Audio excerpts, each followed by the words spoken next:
Bianco su Bianco, c'est la nouvelle création.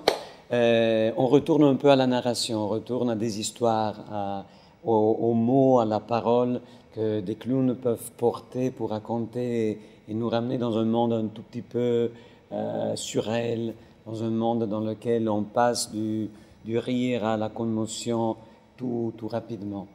C'est un spectacle dans lequel, après Sochi, où toute l'équipe de créateurs, on était là avec des gros, gigantesques effets, on retourne dans un petit théâtre en travaillant plutôt sur l'essentiel.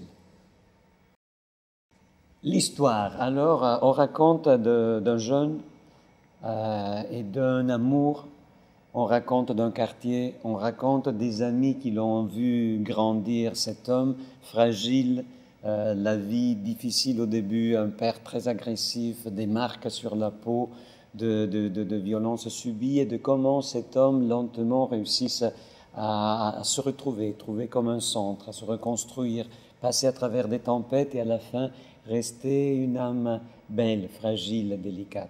C'est une histoire, encore une fois, comme très souvent dans nos spectacles, dédiée à l'amitié, à cette force extraordinaire de personnes qui sont attachées par ce lien si magique, si difficile à décrire, si mystérieux, l'amitié. Ça a été le cas avec Icaro, avec Brutta Canal, avec beaucoup de nos spectacles dans lesquels on utilise le mot porté par la voix d'un étranger. Alors la voix d'un étranger qui cherche, qui balbutie parfois une langue qu'il ne connaît pas, en continuant à penser dans sa langue les images qu'il est en train d'évoquer. Cette langue est porteuse d'un imaginaire, est porteuse d'une force évocatrice. C'est un peu dans tous les spectacles. Et dans celui-là, encore une fois, on a un acteur hollandais, une brésilienne qui à la première vont jouer en italien, après en français. On va être en Amérique latine très bientôt, donc dans les versions espagnoles. C'est un peu une caractéristique de la troupe. On raconte des histoires pas en utilisant la langue parfaite, la langue bien dite. On utilise un peu la langue des enfants que parfois, avec un adverbe qui n'est pas juste, un temps qui n'est pas bien conjugué, ouvre comme des portes dans un monde justement plus imagé. C'est un spectacle qui va parcourir un peu les routes qu'on a déjà fait avec nos spectacles. C'est sûr qu'on attendait un retour à quelque chose de plus intime.